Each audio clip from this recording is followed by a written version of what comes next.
Hello, everyone. I'm Sandy Geroux, and I'd like to welcome you and thank you for joining us on this webinar, The Admin's Guide to Leading Without Rank and Maximizing Your Value. If you have ever been put into the position of taking a leadership role, especially the awkward position of taking on that role without a formal title, well, you're in good company, and you've come to the right place. But before we get into leading without rank, let me set the stage by discussing how to maximize your value. To do that, I'd like to set a vision for you, a vision for your career that's a game changer. If we really want to maximize our value in our personal or professional lives, we need to have a different vision for our careers and our activities that support them. And we need to shift our mindsets from the way we usually think to a new way of thinking. So the big question I have for you is this: are you indispensable or are you invaluable? There is a big difference in these two mindsets. And I'd like to give you a quick story to illustrate the difference between them. Many years ago, back in the day, I had a friend who was a training director at a company. Now, this was probably in the late 70s, early 80s. And he was the training director at a company that acquired a second company. Now, when that acquisition happened, you know what often happens when that goes on. There are two people, one position. So a lot of people are going to have to be laid off. And the CEO had to prepare a deck to present to his board of directors to let them know who was going to stay and who was going to go. But back then, there was no PowerPoint. There was no LCD projector. No, the way that the CEO prepared his deck was to have his executive assistant prepare that for him by typing it out, doing whatever she could to make some graphics if there was anything like that. And then what they did was they would display it on. Those of you who are of a certain age will know what I'm talking about when I call the overhead projector. Do you remember these items? Oh my goodness. The overhead projector was this thing that what happened was there was a big light bulb, and what happened was you had a piece of glass, you took your printed or typed sheets of paper, you copied them onto some plastic sheets, clear plastic transparencies. You put the transparency on top of the glass, and then this big light bulb shone up through it, and then a little thing would project it up onto the wall. The overhead projector was a marvel of technology for its day, yes, and it stood there at the ready, waiting until you turned it on, only to blow a bulb out the second you tried to use it. And it took like 20 minutes to replace the bulb. But that was the technology of the day. Now, the executive assistant, though, would type up the deck and then bring the deck to the training director, because the training department was the only department that had the machine that could copy the paper slides onto the plastic transparencies. So she does the deck, brings it to the training director. He starts making the slides for her. And lo and behold, what does he see on one sheet? He sees his own name on the list of people to be cut. Yeah, talk about security non-existent back then. Well, he has two choices at this point. He can either go to the CEO and say, oh my goodness, I've been with you for 18 years and how can you do this to me? I've helped you with a whole bunch of things. Or he could do what he did, which was to wait a day or two and figure out his game plan. And when he thought about it, he remembered that about a year prior, he had helped the president with a special project where not many people had the skills needed, not only to train people in this project, but he had such good knowledge of the skills needed and the training that he helped the president hire the two guys that were going to fill the positions for the project. And they were doing great, and he knew it. So he waited a day or two till he saw the CEO in the hall, and he says hello, a little bit of chit chat, and then boom, he drops the bomb and says, hey, how are those two guys working out for you? Well, He knows the answer to the question. You know, he's like a lawyer who never asks a question unless he already knows the answer to it. So the CEO says, "Oh my goodness, thank you so much. They're doing great. I really appreciate your help on that project last year." Uh-huh. What did he do? He reminded the CEO at that moment of the added value that he brought to the table in the training position by knowing those extraordinary and unusual, unique skills. So a couple of weeks go by. The CEO prepares his final deck for the board of directors of who's to stay and who's to go. His assistant types it up, brings it to the training department, and lo and behold, the training director's name is no longer on the list to be cut. The other training director was cut from that position. Why? Because the training director position was indispensable. They had to have one. But who they chose for that position to fill it was the one who was invaluable, the one who brought added value to the table. You see, that's how true leaders think about their roles. They never talk about, oh, I'm indispensable. No, of course you need a CEO or president or any other leader, but who is the best one to fill that role? The one who can help lead the organization to success because of the skill sets and the knowledge and expertise they have. That's how leaders think about their role in the organization and on the team. You see, if something is merely indispensable, yes, it's absolutely necessary. But if it's invaluable, it's beyond calculable or appraisable value or of inestimable worth. It's priceless. In fact, it's so rare or valuable or worth having and keeping that it doesn't matter, especially when you're talking about a person in a position, it doesn't matter if you can get someone for less money. It's not worth taking the chance of losing what they have in you. So think about this. Something that is merely indispensable is viewed as a commodity. That's an article of trade or commerce, especially a product, as distinguished from a service, something of use or advantage. It could be traded away. You're no longer unique, though, when you're a commodity. You're no longer invaluable. In fact, if you look like everyone else, then anyone will do. Just get a body in here to fill that position. If you got a higher priced one, get that one out and get someone in who's cheaper, younger, less experienced, doesn't matter. Just get anyone in here and push those buttons. But if you really are an asset, a useful and desirable thing or quality or person, in this case, then when you're invaluable, no one else will do. You see, being invaluable means that you focus on the benefits that you provide versus simply focusing on the tasks that you perform. And what the average person does now is they put in their time, they fill their hours, and then they go home.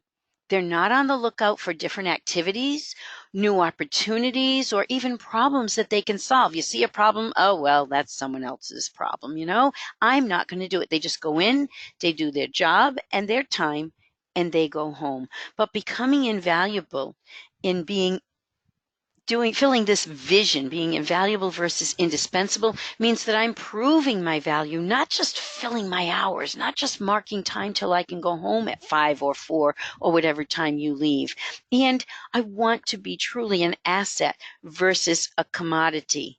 And when you become that invaluable asset, and you focus on the benefits that you provide versus simply the tasks that you perform, that's when you truly become a partner with your leader. And then you're viewed in terms of being a profit center because you're bringing so much more value to the table than you're taking out in your paycheck and benefits and things that they don't want to take the chance on losing you. When you're just indispensable, you're viewed as a service provider. And in that case, what does that mean? That means that you're really serving as a service provider. You're doing tasks. You're not being treated as a profit center. You're simply a cost center. And that's when they look, oh, how can I cut costs? Oh, get somebody cheaper. get somebody less experienced in here. I don't care. That's not what you want to be.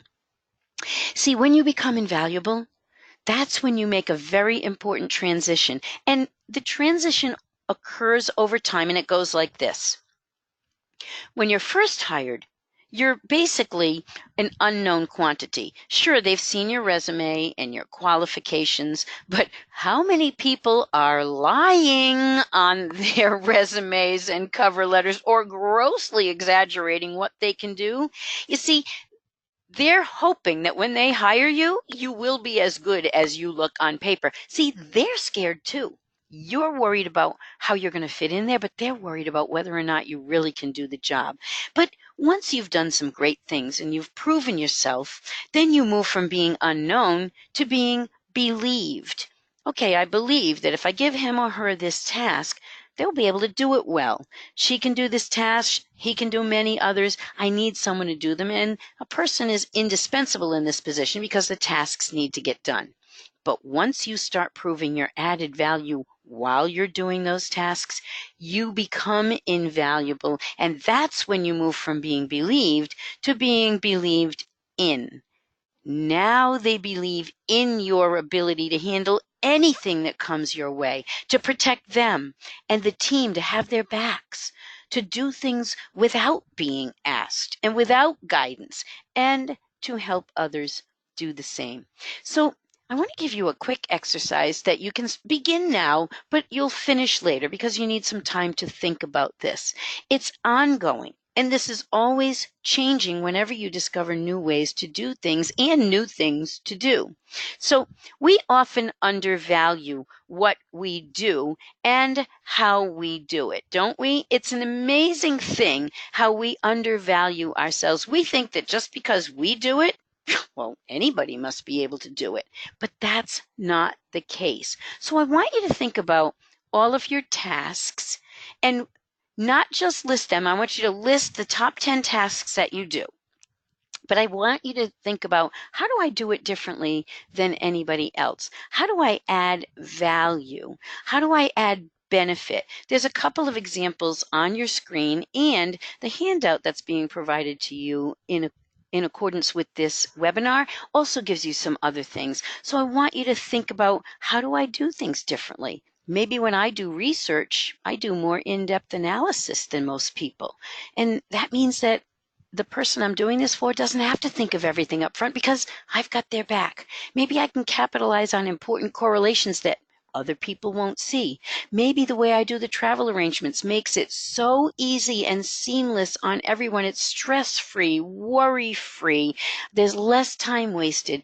So think about what you do now and the different kind of traits you use to do that. Are you a great organizer, a problem solver, an analyst, a negotiator, a great peacemaker? Here's a big hint, by the way. If you do something and someone says to you, oh my goodness, I didn't know you could do that, or you could do that way, bingo, that's a hint that maybe what you're doing right there isn't something that everybody else does, and you should write that down because that could be one way you are adding value. So you'll take some time now to jot down a couple of quick things. You can pause the recording while you do that and then keep going. But I want you to think about the top 10 things you do, how you do it differently, and the benefit or value that's added by your doing it that way. So let's talk about leading without rank and truly demonstrating the professional in administrative professional. Now, what we talk about when we add value as leaders is adding great benefit. But a big part of our jobs is accepting the fact that leadership comes with the job, but it's often unofficial and untitled, so we don't have the rank to go with the responsibilities. But it's not a problem because I want to talk about authentic leadership. That's what real leadership, whether you have a title or not, is all about. And that's what many of the leaders with rank need to think about, because sometimes they forget about the authenticity and they just rely on bullying people or, pushing them because they can. You need to get buy-in, and that's what we're talking about here. So there are 6 traits of an authentic leader. The first is shared vision. The second is communication. The third is relationships. Fourth is community. Next is guidance. And then last is character. And we'll look at each of these in turn. So let's look first at shared vision. You've got to get people excited about where they're going and what they're helping you to do. And that means you have to have passion for whatever you're trying to get people to do. See, shared vision is the single most defining quality of an authentic leader, because that means they possess the ability to create and realize a vision that engages others in such a way that everyone involved raises each other to a higher level of motivation and morality, a higher sense of purpose that transcends the individual. That vision is elevating, enduring, and transforming, and everyone's sense of purpose is raised to a new level when an authentic leader shares their vision. So passion and commitment are crucial. I want to give you a quick little story, though, to show you what I mean about sharing your vision and why it is so important to help people get on board with what you're doing. There was a story, if you will, from ancient times, and there was a group of men who were breaking up rocks in a field. And a man was passing by and stopped the first man and said, "What are you doing?" And the man said, "Well, can't you see? We're breaking up rocks." And he went back to his job. So the man went a little further, came to the next man and said, "What are you doing?" And the second man said, "Can't you see? We're breaking up rocks." Okay, so he went on a little way further and came to a third man and said, "What are you doing?" But this man, instead of just saying, "We're breaking up rocks," said, "Can't you see? We're building a cathedral." Oh my goodness. How different does it make the task of breaking up rocks when you know that you're helping build a cathedral? See, now instead of just doing backbreaking work for who knows what reason, and when you get demotivated and you get exhausted and tired, why do you want to go on if all you're doing is breaking up rocks that don't matter? Now, but when you are helping build a cathedral, you push through the tiredness. You commit harder to the job. You want to do the best job you can because you know the grand vision. So, what is your vision? What vision do you want to set, and for whom do you want to set it? Do you want to set a vision for your leader and yourself, your partnership together to determine how you can work best together? Do you want to set a vision for the entire administrative team so that everyone in the organization raises their game and creates a true A team, the administrative team, that all works together at the highest level to provide service for everyone? So figure out what your vision is for your position, your partnership with your leader, and your entire administrative team. And who are you setting it for? How are you going to do that? Now, the next thing is communication. You must communicate clearly and directly if you're ever going to get people connected to your vision and get anything done. But that means that the communication you have with your people has to focus on the shared vision and provide meaning and purpose to it. You're not going to elevate anyone's motivation if you don't clearly articulate what the vision is and how they're supposed to help you get there. What are you each supposed to do? How are you going to also make sure that you're showing them you're walking your talk? You're not just telling them what to do, but you're right there with them. It has to be demonstrated in everything you say and do. In other words, just talking about it and not doing it yourself will make people actually go the opposite way because it doesn't feel authentic or true. So it's imperative that you lead by example and consistently demonstrate through your own behavior what you expect of others. So how will I communicate that vision? What am I going to do? Who will I communicate it to? How often do I need to communicate it? What methods do I want to communicate it with? Is there email, voicemail? Maybe you're doing video. Maybe it's with one-on-one meetings. Maybe it's group lunch and learns. How do you communicate that vision? Next on the list is relationships. And authentic leaders and their followers are truly engaged with each other. They have great relationships with each other, and the authentic leader usually engages in a participatory decision-making style. Now, most things in the corporate environment need cheerleaders and leaders as well as champions, so you may need help from another department's members to accomplish your mission. And you usually can't do it alone. So start building relationships now because you might need them later. And by the way, they might need you too. They're mutual. Figure out who you want to help in that case because relationships are a two-way street. And don't start building relationships only when you need someone's help. You know, we've all been befriended by that person who has no use for us until they want something from us, right? Oh, yeah. A month ago, when I needed something, you wouldn't even give me the time of day, but now I'm your best bud. Well, right. Don't be that person. Begin building relationships now by meeting new people and finding out what they might need and occasionally offering help to them with no expectation of a favor in return. Do it in the spirit of giving, and it'll come back to you many times over when you need something.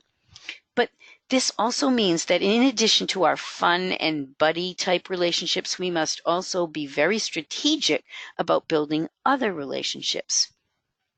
These are relationships where if we need to get something done, maybe that person has influence over a large segment of the population that you need buy-in from, or at least has access to that population so you can reach them and help your leader get his or her goals accomplished. So relationships expand our impact by helping us get the word out and helping us gain buy-in. Now, that's because that person has gained the trust of their followers, you've gained the trust of your followers, and everybody helps each other. So remember, build those relationships now and figure out what you want to do. Figure out what strategic relationships do I need to help me achieve my goals, or does my leader need to help him or her achieve their goals. Next is community. Now, community refers to the organizational culture and the shared values and beliefs that shape that culture. See, the authentic leader is very clear about his or her values. Who do you want to be? What do you want to be known for? And how do you demonstrate your values at all times so that that culture is continually being reinforced? So when you're leading a project, what do you allow or disallow to happen on your team? How do you handle what happens? Are people feeling good about serving with you? Do they feel safe serving on your teams, or are they fearful of being thrown under the bus at any moment, either by you or maybe someone else on that team? Figure out how the relationships are working so that people feel safe working on your teams. Now, you can build the culture through many means, maybe a symbolic thing like a banner or a logo that inspires the team and reminds them of the goal. It could be through rituals that you do, or it could be by focusing on your departmental mission statement. Now, all of our organizations most likely have an organizational mission, right? You know what it is, although very often, do you know what your organizational mission statement is? Do you connect with it? Do you really feel like you know how you're contributing to the organization, helping do that? See, sometimes what happens is our organizations become so big and so unwieldy that the mission statement might have been developed, 103 years ago, but we're okay, we're good. We don't have to relook at it and make sure it's still relevant nowadays. Sometimes they don't do that. Or sometimes the mission statement is so big and unwieldy, you can't even remember it. Never mind trying to help people accomplish it. So what happens though is that we can bring the person on the front line to the mission by developing departmental mission statements and helping them figure out how their specific job helps the entire organization as a whole to succeed. Sometimes they're just too disconnected. They don't know how that happens. In fact, I live in Orlando, Florida, and one time I went to Florida Hospital for an x-ray, and bam, right there on the door to the x-ray department was the x-ray department mission. I can't tell you how great it made me feel as a patient to know that the X-ray department people had a mission statement for how they were supposed to treat me.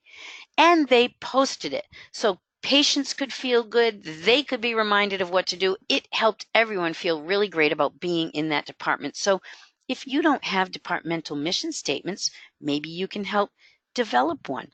Or maybe if your team is working on a specific initiative, you can post reminders of that initiative to help people and help them be reminded everywhere they go. For example, I did a customer service training program for a relocation company one time. And you know how sometimes you get so caught up in the minutia of your day.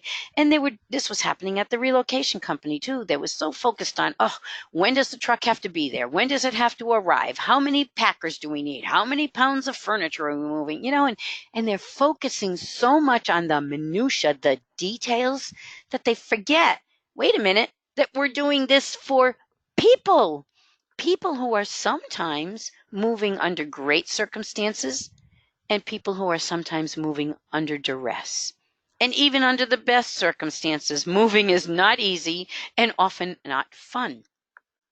So what we did was try to help these customer service reps remember it is not about the stuff. It's about the people. And we came up with this. We named the initiative Families First. And we had a slogan of, because at Suddeth, we don't move furniture, we move families. Well, as a result of this training, this company began winning customer service awards quarter after quarter after quarter, coming in #1 branch in their entire organization across the United States, 16 different branches. They were #1 4 quarters in a row. The next year, we had a little refresher. They came in #1 again and got what they call the Suddeth Cup. They had never done that before, and this branch was the one because they focused on their customers. How are you focusing on the right things and helping people do that? How do you foster that sense of community and belonging? How do you post reminders to help people remember what they should be doing? Because that's what leaders do. They lead the way and remind people of that vision. Now, the next trait of an authentic leader is guidance. When we talk about guidance, then what we're really talking about is the fact that true leaders don't sit on the sidelines and just observe.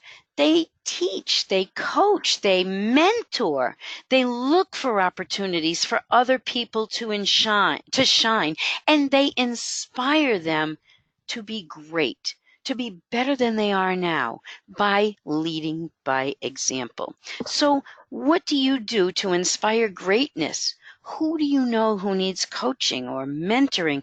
Where can you share your knowledge to help spread the great knowledge and experience and expertise that you have so that others know, oh my goodness, I didn't know that. Now I can do a better job. Make sure that you're providing guidance. And then finally, we come to character. Really, when we're talking about character, we're talking about the personality traits that you possess that will help you be a better leader. So which ones will serve you best? Do you have a lot of compassion? How about humility? Do you use your sense of humor? Do you have high intelligence? Are you self-confident, personable? What are the traits that will serve you well as a leader, and how do you capitalize on those traits? See, a great leader knows themselves and where they have to work, and they have confidence in what they're doing well. They have, in other words, great character. Now, what this all means is that when we're really demonstrating authentic leadership, we're demonstrating personal leadership. And I love this quote by Oprah Winfrey. Real integrity is doing the right thing, knowing that nobody's going to know whether you did it or not. Personal leadership is the factor that causes us to act with integrity. It determines how we do everything we do throughout the day, how we speak to others, how we treat them, how we act even when no one is around. And I also want to give you this. People don't care how much you know until they know how much you care. This is never more true than when you're trying to be an inspiring and engaging leader. They don't want someone who feels like they're above everyone else. They're a know-it-all. They've got to demonstrate they know everything. No, they want to know that you care about them first, and then they will want to ask you for your advice, guidance, and expertise. But they need to know that you care first. And here are 3 bonus tips to help you lead with or without rank. First of all, remember that enthusiasm is infectious. When you're enthusiastic about your goals and your vision, it catches on to the rest of the team. The second is don't be needy. Now, this refers to taking care of your own ego. Don't be over solicitous of approval from others. You know, a team that has to constantly stroke the ego of the leader soon tires of that added burden, and they turn off, or at least tune out. And then when you really do something noteworthy, they don't even want to acknowledge it because they're tired of having to do it all the time, because the leader doesn't have the self-confidence to know when they're doing something good. So assume authority by demonstrating excellence in your field, not by soliciting others' approval. And third is to lead quietly. When you don't have formal authority to boost you up, others can get a little bit suspicious if you grab the reins too forcefully, like, oh, what's their hidden agenda? Don't be stepping on anybody's toes. You've heard this all the time. So you have to lead a little more quietly. So get everyone involved. Be inclusive. Ask questions along the way. And don't be over invested in the outcome of any particular task unless its outcome is crucial to the success of the project. So if you can give someone a little flexibility in the way they do things, or let them do certain things their way, don't micromanage, you will be able to pick your battles and fight for the ones that really mean something, and then gain respect that way. Now let's talk about influencing and leading up, down, and across the organization. And the first thing to remember is that respect is your biggest ally. And again, this applies with or without a title. You have to remember that great leaders, effective leaders, don't demand respect, they command it. In fact, you can't demand respect, right? The very act of demanding it actually causes people not to want to respect you because it implies that you haven't yet earned it. Now, some leaders believe everyone should respect them simply because of their position in the company, but true respect is earned, and that takes time. In fact, it's earned and re-earned every single day. So the thing I want you to think about when you're going about your day is, if you asked anyone that you're working with, and especially those that you're leading, this question, how do I make you feel? What would they answer? Do I make you feel good about yourself? Do I make you feel proud to be on this team? Do I make you feel valued and respected? Or do I make you feel irrelevant, disrespected, or even sometimes downright stupid? How do I make you feel? Think about how they'd answer that, and that will help guide your actions with respect to how you treat them. And the whole thing comes down to what every single human being on the planet wants, and that is to be valued, respected, and listened to. That's what everyone on earth wants. So, how do you do that? Well, think about what causes you to respect or trust others. Now, often when I ask this question in my live programs, I'll get things like, well, the thing that causes me to respect other people is how they treat me or how they treat other people. Do they keep their promises? You know, they are very competent in their jobs. They know what they're doing. They ask opinions of other people and actually take them, you know, things like that. And when I ask them what's the opposite, of course, it's all the things opposite of that. They're not keeping their promises. They don't respect others, all those things. But I want to ask you, look at the pattern of the answers. Does any of it have anything at all to do with title, position, power, money, anything like that? No. It has to do with the way we treat others. And that is the important point, how we treat others. So I just say, when it comes to respect, Just go first. Just go first. Establish trust with them. In fact, I want to ask you, if you have ever seen either of these movies on the screen, The Freedom Writers or The Ron Clark Story, if you haven't, oh my goodness, they're fantastic movies. You might want to take a watch. Anyway, they're both about teachers who go into inner city schools to try to help the students there learn better, do better, and in the case of the Freedom Writers, actually graduate rather than dropping out from school, which is the norm, and joining gangs, and basically many of them don't even live to be 21 years old. So these teachers go into these schools, but unfortunately the students don't want anything to do with them. In fact, all they want to do is to disrespect the students enough to make them quit their jobs and leave them alone and let them mess up their lives any way they want to. But these two teachers summoned extraordinary courage in the face of active disrespect, and they went first and respected the students first, earning their respect in the process. You see, someone had to go first, and it certainly wasn't going to be the students. So the teachers did it. Take a lesson from them and just go first. But what does it mean to go first in my job? Well, you can apply this in a couple of ways. One thing is, if you have a deliverable and say you owe it to somebody on, say, a Wednesday.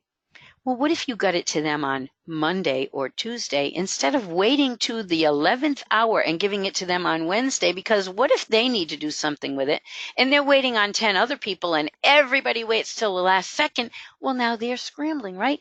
How can I go first and help them out? Let me get it to them a little bit early and give them some breathing room, at least on mine. Nice idea. Or if you owe somebody an answer and you say, okay, I'll call you back tomorrow at 3 o'clock. But you need an answer from somebody else, and what if they don't call you by 3?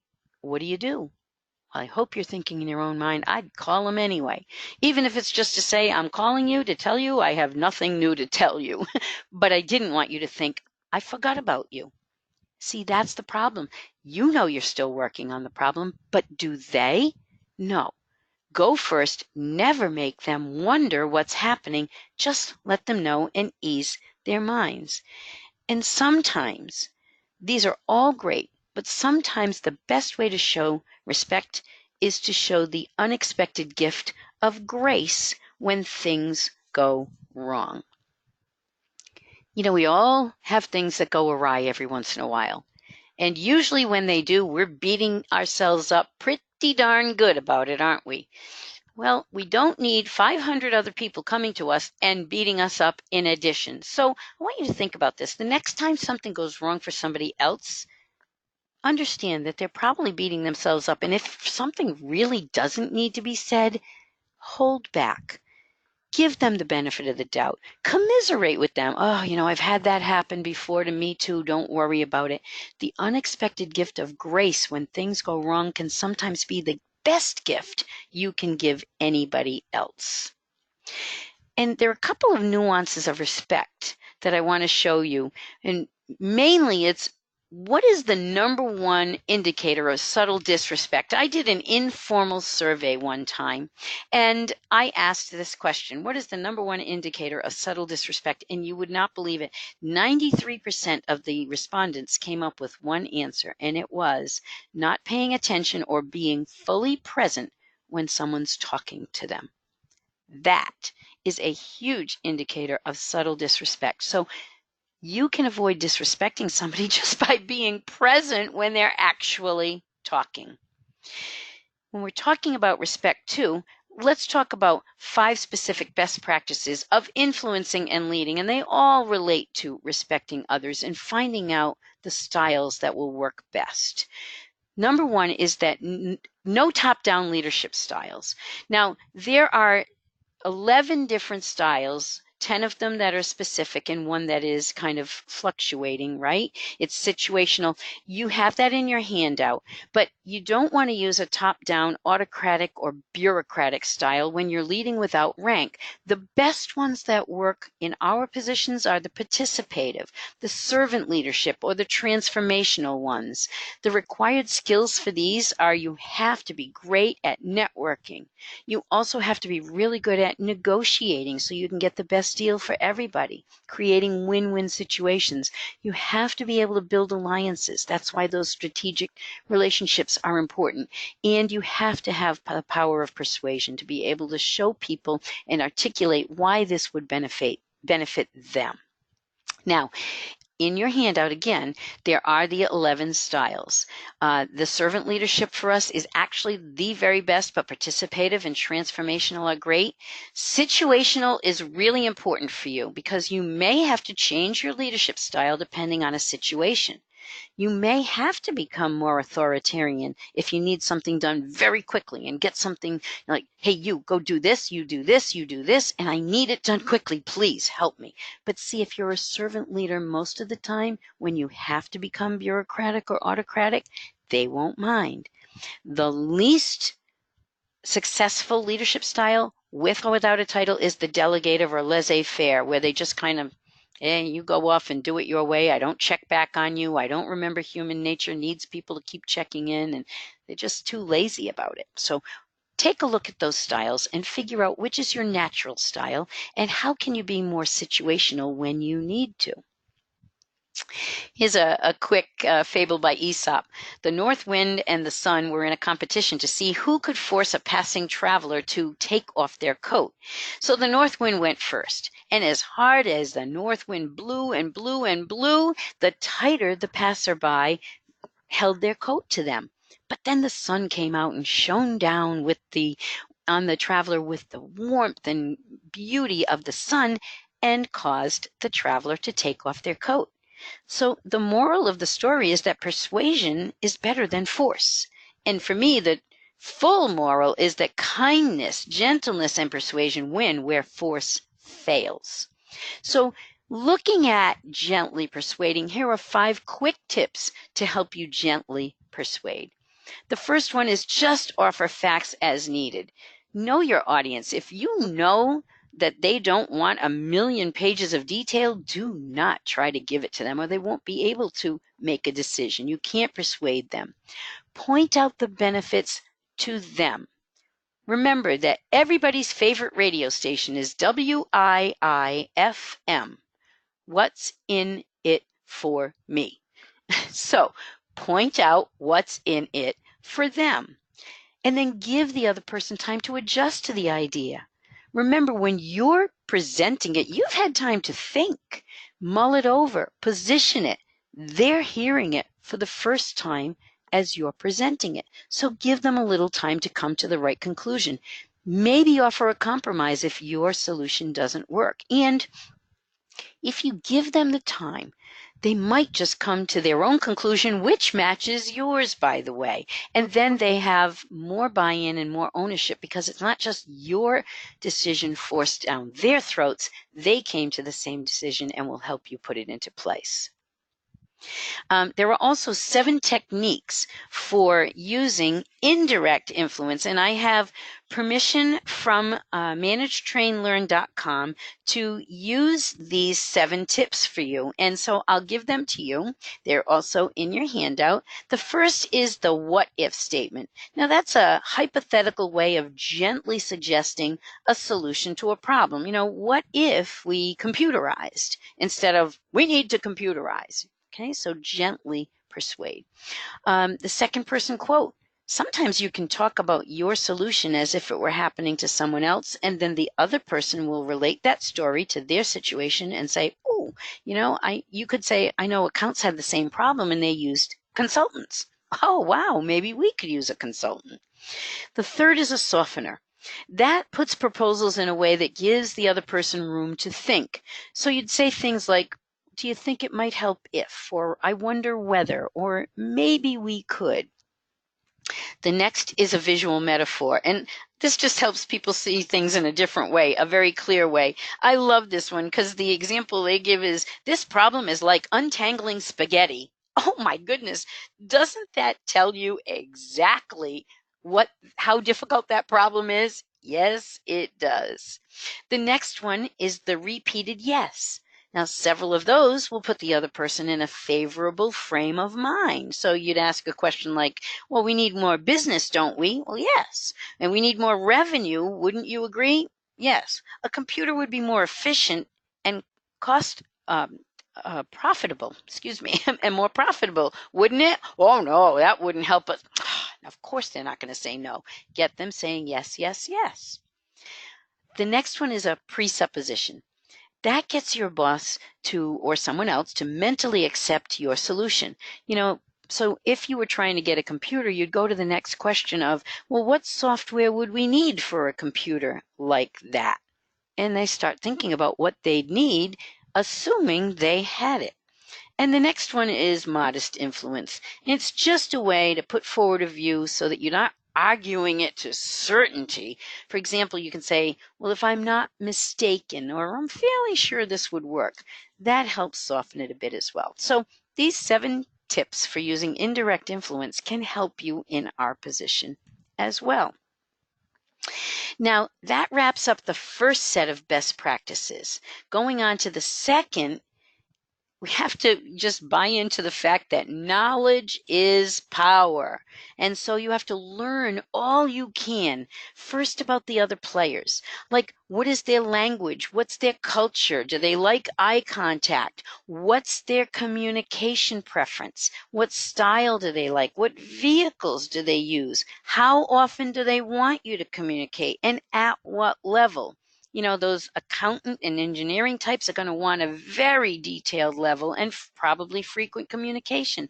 But the more creative types are just not going to want that much. So think about how you can communicate best with them. And third, find out if there are any departmental or company policies that might differ from yours. This is really important if you're doing a merger or acquisition where 2 companies might have very different policies. And you may be asking someone else to do something that's completely against their policy and they're not used to it. So figure out how to get them to be able to buy in without breaking their company rules. The third best practice is to create a title to use for the project's duration. Now, this is especially important on European teams where titles are much more important than sometimes they are in the States. So if you're ever on a global project where you have people who are coming from other countries where they might really need a title to give you the respect that you need, well, then go ahead and get someone to create a title to use for the project duration. It lends different credibility to your role as the leader. It's different from saying assistant to when you say project leader. Okay, so fourth, you need to ensure that senior management buy-in is visible right from the beginning, and especially at the beginning. If they're not behind you and willing to show others that they are behind you, your chances of success go down. And what could have been a vibrant success on a project could turn into an abject failure. So you may have to persuade your leaders that the initiative is worthwhile, worth committing vital resources to and backing to accomplish, but then you need them to be persuaded to show everyone else that they're behind the project as well. And fifth is to never let them forget your why. Now, you can post visible reminders. Be creative with this. I just love, if you're from the United States, or even if you're not, you may have seen some of these big initiatives where they'll have a big charity organization that will light up a floor on the Empire State Building in New York City, one floor for, say, every $1,000 that they manage to raise. So say they've got a goal of $100,000. Oh my goodness. So now they're lighting up a floor for every $1,000 they get. And I know there are 102 floors on the Empire State Building. So maybe once you reach the 100th floor, you can just light up the other two in celebration, or say, oh, let's try to go over our goal, things like that. But what you can do is, what this does is, you hear it on the radio all the time, but they'll be doing a little telethon or something. And the funny part is, oh, we're at $999. We need the next 1,000. And then all of a sudden the phone lines will be flooded with calls because everyone wants to be the one to put them over the top. It's a great feeling to see the impact your donation had. So post visible reminders, show them the progress, be creative with this. And you can also show them the results of previous efforts. Hey, last year we gained, 100,000. Let's go for 101 this year. Not only does that lend credibility to you because people know you've had success in the past, but also now it gives you a target to shoot for because you don't want to fall short of that. And one of the best ways that you can get the point across about all the great things you're doing is by using infographics. Now, I don't know if you know what this is. You may be using them already, but sometimes you can take an entire 5-page report and break it down to one page where there's information and graphics combined together so that you can, at a glance, see the results. For example, there could be an entire report on a hurricane and how residents were, some residents were affected and blah, blah, blah. But you can do an infographic and say 12,345 residents remain connected throughout the hurricane. Why is that important in this case? Because the report will say, oh, well, 2,000 lost their service and 1,500 of them lost it for over a week. And now you're focusing on all the people who lost their service. Okay, 2,000 lost it.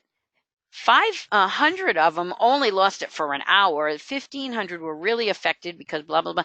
But nobody's talking about the 12,000 plus who actually had a positive experience. Infographics can help you tell the whole story. Or maybe, a hospital opened up and you can say 4,500 patients were treated in 2012 in this new hospital, whatever it is. Find a way to let infographics tell the good side of the story as well as having to point out the bad one. Also, remind everyone of your goals.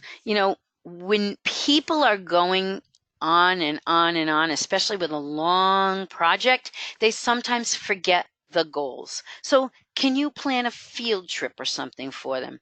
There was an IT team that was global that was supporting a children's museum in the United States. And the team was having big problems. They had never met each other, so of course there's no connection to each other. They all spoke different languages. Yes, they had a common language, English, but that wasn't all of their first language. They were focusing again on the minutia and forgetting about the why. Why are we doing this? Who am I doing with? Who is my team? So what the leaders did brilliantly was to bring the entire team in from all around the world to the city where the Children's Museum was. They planned meetings. They got to know each other. They had dinners. They started putting faces with names. And then the most brilliant thing they did was to bring them to the Children's Museum and say, this is who you're doing this for. They watched the children interact with the exhibits and squeal with delight as they saw new and interesting things. And it made them all feel like, oh my goodness, they're right. This is why we're going through all this minutia on the technical side. We forgot about the children. So can you bring them in for a field trip? Or can you at least read thank you notes? I was on a children's charity board one time, and we helped this one child. She was a foster child, and the foster parents could not afford to get her braces. Now, her teeth were in such bad shape, she was embarrassed to smile. She stopped smiling. She stopped talking. Nobody could bring her out of her shell because she was so embarrassed about her smile. Well, we pulled strings and used every connection we had. We got an orthodontist to donate his services. We paid for the braces. We got a company to donate some of the other things, and we got the child braces. And oh my goodness, it changed her life. But guess what we did? the foster family and the foster parent association got the child to write a thank you note to our board telling us how much she appreciated the braces and what it did for her confidence. When they read that thank you note at our board meeting, there was not a dry eye in the room, let me tell you. So maybe you can just even at least read thank you notes from the people who are benefiting from what you're doing. Think about how you can bring the why back to the people who are doing the work. And here are a couple of other tips on gaining buy-in, because sometimes it is difficult to gain buy-in. First of all, do your homework. Find out if this has ever been tried before, or if anything like it has ever been tried before. How have others reacted in the past? What were their objections, right? Knowing their objections in the past can help you overcome them now. Find out how your proposal is different so you can position it differently. Oh, we tried that in the past. Well, yes, I do know that you did that, but here's where this is different, right? Show the anticipated results, how you're going to get from point A to point B and what it will do for them. Remember the WIIFM, what's in it for them. When you do this, it will help you gain buy-in from people much more easily. And then again, just give them time to think about it and come to the correct, hopefully, conclusion. But what if they still say no? Well, here's one thing that I want you to remember. Sometimes when we don't have rank, we can't just make the decision to make things happen. So when they say no, I'd like you to think about it this way. What you're probably proposing is very new, at least for them. And they're still human too. So they may not be able to grasp it right away either. But if you truly believe in what you're doing, then don't let one no stop you. Embrace that no. The no will tell you what their objection is, and you can find a way to overcome it and come back again. And guess what? It'll probably still be no. And there'll be a new objection. Find out that objection and overcome it. Come back again and keep doing that until it's no longer a new idea. So you'll propose, no. Ask again, no. Ask again, no. Ask again, hey, I've heard that somewhere before, but still no. But even if it never gets a yes while you're working there, remember, at least you're laying the groundwork for future associates to be able to get it done. So you are a trailblazer. And what trailblazer has ever gotten an easy yes? No one. But thank goodness they didn't give up. I thank the Lord for the trailblazers who have gone before me and laid the groundwork for the things that we can do today. So be a trailblazer. Even if you never get the yes while you're there, know that you're laying the foundation for future generations to maybe get that yes. But no matter what's happening, keep your wits about you. Stay calm, cool, and collected, and never let them see you sweat. The operative words here are grace under fire.